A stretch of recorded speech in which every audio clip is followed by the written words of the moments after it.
दोस्तों जब भी हम एक लैपटॉप या पीसी की बात करते हैं तो हम बात करते हैं वहाँ पर जनरेशन क्या, कि एक सीपीयू के अंदर जनरेशन क्या होता है। ऐसे में आप वीडियो का देखते हो, आज मैं आपसे इसी के बारे में बात करने वाला हूँ कि लैपटॉप या पीसी में जनरेशन क्या होता है। नमस्कार दोस्तों, मेरा नाम प्रभात, स्वागत आप सभी का टेक्निकल प्रभात में। चलिए आगे बढ़ते हैं। दोस्तों जनरेशन से बात करने से पहले सबसे पहले मैं आपसे बात करता हूँ कि आखिर एक लंबे चौड़े जो नाम होते हैं प्रोसेसर के, उनका मतलब क्या होता है। दोस्तों अगर मैं बोलता हूँ इंटेल कोर i7 4770K, तो इनका मतलब बेसिकली क्या होगा। सबसे पहले दोस्तों जब मैं बोलता हूँ इंटेल, तो बेसिकली एक ब्रांड है जो कि बेसिकली दोस्तों एक सेमीकंडक्टर ब्रांड जो कि चिपसेट वगैरह को मैन्युफैक्चर करती है।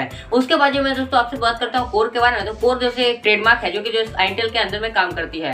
उसके बाद जब दोस्तों मैं आपसे बात करता हूँ i7, तो दोस्तों ये जो इंटेल ने अपने प्रोसेसर को जो है 3 भागों में कैटेगराइज किया है, जहाँ पर दोस्तों i3, i5 और r7 होते हैं। इन सभी के बारे में आपसे मैं थोड़ी देर में बात करूंगा, लेकिन सबसे पहले इनका मतलब क्या होता है उसके बारे में आपसे बात करूंगा। लेकिन दोस्तों जब हम बात करते हैं 4770, तो इनका मतलब क्या होता है। दोस्तों अगर आप सबसे पहले नंबर को देखोगे 4 को, तो वहां पर आपको 4 देखने को मिलता है। इसका मतलब होता है कि एक 4th जनरेशन का प्रोसेसर है। उसी तरह से दोस्तों अगर 5 मिलेगा तो 5 जनरेशन, 6 मिलेगा तो 6 जनरेशन। इस तरह से हम लोग डिफाइन करते हैं कि आखिर आप जो है किस तरह से चुन पाओगे कि ये जो किस जनरेशन का चिपसेट है। उसके बाद दोस्तों एंड में देखते हैं कि उसके एंड में के लिखा रहता है। बहुत सारे चिपसेट में आपको के देखने को मिलता है, बहुत सारे चिपसेट में आप लोगों को के देखने को नहीं मिलता है। लेकिन दोस्तों वो जो चिपसेट में के देखने को मिलता है उसका मतलब होता है ओवरक्लॉकिंग। ओवरक्लॉकिंग के बारे में आपसे कुछ देर में बात करने वाला हूँ। सबसे पहले दोस्तों हम बात करते हैं कि एक चिपसेट के अंदर जनरेशन क्या होता है। दोस्तों अगर हम जनरेशन की बात करते हैं, दोस्तों इंटेल जो है हर साल अपने अपने एक नए जनरेशन को शोकेस करता है। दोस्तों इंटेल के 9 जनरेशन, 10 जनरेशन, 11 जनरेशन के बारे में हम सभी जानते हैं, जो कि हर साल लॉन्च करता है। ऐसे में दोस्तों इंटेल हमें ये बताता है, जब हर साल जो जनरेशन लॉन्च होते हैं, तो इंटेल की जनरेशन से हमें ये पता चलता है कि इस बार के जो चिपसेट में जनरेशन है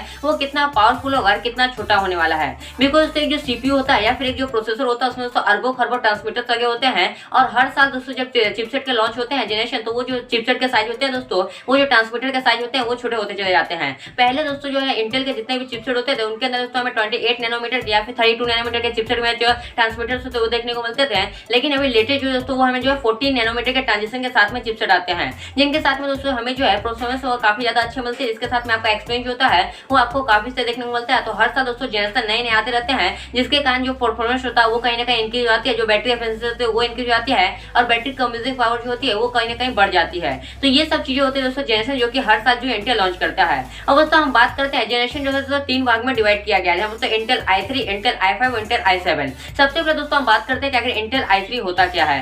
बेसिकली दोस्तों जो इंटेल i3 की बात करते हैं दोस्तों, ये डेस्कटॉप और लैपटॉप में जब हम बात करते हैं तो बेसिकली दोस्तों ये डुअल कोर चिपसेट होता है, जहां पर दोस्तों ये जो है हाइपर थ्रेडिंग के साथ में आता है। हाइपर थ्रेडिंग का मतलब ये होता है दोस्तों, बेसिकली दोस्तों अगर डुअल कोर चिपसेट होता है उसको जो ओएस होता है दोस्तों वो जो है उसको क्वाड कोर के रूप में यूज करता है। तो इसके दोस्तों आपको हाइपर थ्रेडिंग इनेबल देखने को मिलता है, जिससे आपको ये बेनिफिट मिल जाता है कि ये क्वाड कोर के रूप में काम कर लेता है। यहाँ पर दोस्तों आपका जो एक्सपीरियंस होता है वो आपको काफी सही देखने को मिलता है। लेकिन दोस्तों इंटेल i3 में जो आपका कैश होता है वो ज्यादा देखने को नहीं मिलता है। यहाँ पर जो आपका परफॉर्मेंस होता है वो उतना ज्यादा देखने को नहीं मिलता है। यहाँ पर जो कैश मेमोरी होती है वो अच्छी तरह से काम नहीं कर पाती है। लेकिन दोस्तों इसका जो यूज है आप बड़ी आसानी से कर पाओगे अगर आप दोस्तों एक एजुकेशनल करते हो, एजुकेशन वगैरह करते हो, या फिर आप जो है हेवी ब्राउजिंग वगैरह करते हो, या फिर अगर आप डे टू डे लाइफ में एक लैपटॉप का यूज करना चाहते हो, दोस्तों आपको जो हमेशा इंटेल i3 के पास देखना चाहिए, क्योंकि दोस्तों डे टू डे लाइफ में जो है इंटेल i3 काफी पावरफुल प्रोसेसर होता है। तो दोस्तों आपको समझ में आया होगा कि आखिर इंटेल i3 होता क्या और इनका यूज जो है कब करना चाहिए। अब दोस्तों हम बात करते हैं इंटेल के i5 के बारे में, जो कि बेसिकली दोस्तों इंटेल के i3 से एक बहुत बड़ा सक्सेसर है। इंटेल के दोस्तों जो हम i5 की बात करते हैं तो बेसिकली दोस्तों जो हम बात कर रहे हैं तो दोस्तों जो लैपटॉप वगैरह होते हैं उनका दोस्तों हमें जो डुअल कोर देखने को मिलता है। डेस्कटॉप के अंदर जो एक क्वाड कोर चिपसेट के रूप में काम करता है।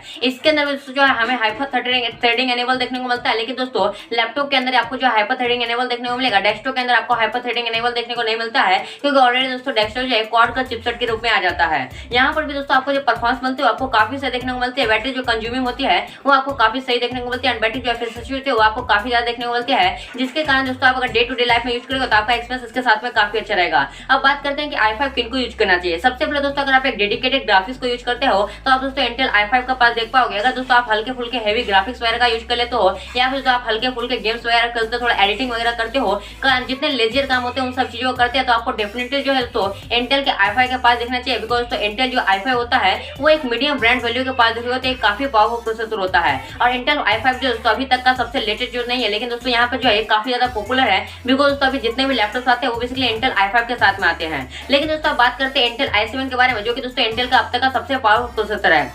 इसके बारे में जब हम बात करते हैं दोस्तों, बेसिकली दोस्तों इंटेल का जो i7 होता है इसके अंदर एक मजे की बात ये होती है, जो लैपटॉप होता है दोस्तों उसके अंदर दोस्तों हमें हाइपर थ्रेडिंग एनेबल देखने को मिलती है, डेस्कटॉप के अंदर भी हमें हाइपर थ्रेडिंग एनेबल देखने को मिलती है। लेकिन दोस्तों लैपटॉप के अंदर जो है बेसिकली डुअल कोर और क्वाड कोर दोनों तरह के साथ में आएगा, डेस्कटॉप के साथ में आपको डुअल क्वाड कोर और ऑक्टा कोर तीनों के साथ में आता है। तो ये एक बहुत ही अच्छा फायदा होता है कि यहाँ पर जो आपको क्वाड कोर चिपसेट होता है उसका एक्सपीरियंस आपको काफी अच्छा मिलेगा। यहाँ पर दोस्तों आपको जो परफॉर्मेंस मिलती है वो आपको काफी अच्छी देखने को मिलती है, बैटरी एफिशिएंसी काफी ज्यादा अच्छी मिलती है। अगर आप सबसे हाई एंड प्रोफेशनल गेमिंग वगैरह करते हो, प्रोफेशनल एडिटिंग करते हो, फोटो एडिटिंग वगैरह करते हो, तो आपको डेफिनेटली दोस्तों इंटेल के i7 के पास देखना चाहिए। अगर आप 3D ग्राफिक्स का यूज करते हो तो आप दोस्तों बेसिकली इंटेल के पास देख पाओगे। इंटेल i7 जो दोस्तों अब तक का सबसे पावरफुल चिपसेट है, जहां पर अगर आप सब चीजें जो है एकदम हाई एंड वैल्यू के अनुसार करते हैं तो आपको डेफिनेटली दोस्तों इंटेल के i7 के पास देख लेना चाहिए। तो ये तो दोस्तों जो जनरेशन इंटेल के i3 i5 i7 ये सब चीजें होती है। अब दोस्तों बात करते हैं कि एक्चुअल में ओवरक्लॉकिंग क्या होता है। दोस्तों जब मैं आपसे बात करता हूं ओवरक्लॉकिंग के बारे में, तो ओवरक्लॉकिंग का सिंपल भाषा में ये होता है कि दोस्तों आप जो है जितने भी प्रोसेसर है उनका जो क्लॉक स्पीड होता है आप धीरे धीरे करके बढ़ाते हो, उसी को हम लोग बोलते हैं ओवरक्लॉकिंग। ओवरक्लॉकिंग के लिए दोस्तों इंटेल ने अपने लिए जो अपने जो चिपसेट होता है उनको अलग तरीके से मैन्युफैक्चर किया है। जिस भी चिपसेट इंटेल के जिस भी चिपसेट के एंड में दोस्तों आपको के देखने को मिलता है उसके अंदर आपको ओवरक्लॉकिंग का फीचर देखने को मिलता है। बेसिकली दोस्तों ओवरक्लॉकिंग क्या होता है, बेसिकली दोस्तों आप जो दोस्तों ओवरक्लॉकिंग का यूज करके जो किसी भी चिपसेट की क्लॉक स्पीड को बढ़ा पाओगे। फॉर एग्जांपल दोस्तों एक चिपसेट की क्लॉक स्पीड 2.5 गीगाहर्ट्ज है, तो आप दोस्तों धीरे धीरे करके इसको इंक्रीज कर पाओगे, 2.5 से 6 गीगाहर्ट्ज करवाओगे, 7 गीगाहर्ट्ज तक जो इस तरह कर पाओगे। लेकिन दोस्तों इसमें ऐसा नहीं है कि आप जो 2 गीगाहर्ट्ज से सीधा जो 4 गीगाहर्ट्ज को क्लॉक स्पीड को बढ़ा पाओगे, ऐसा नहीं होता है।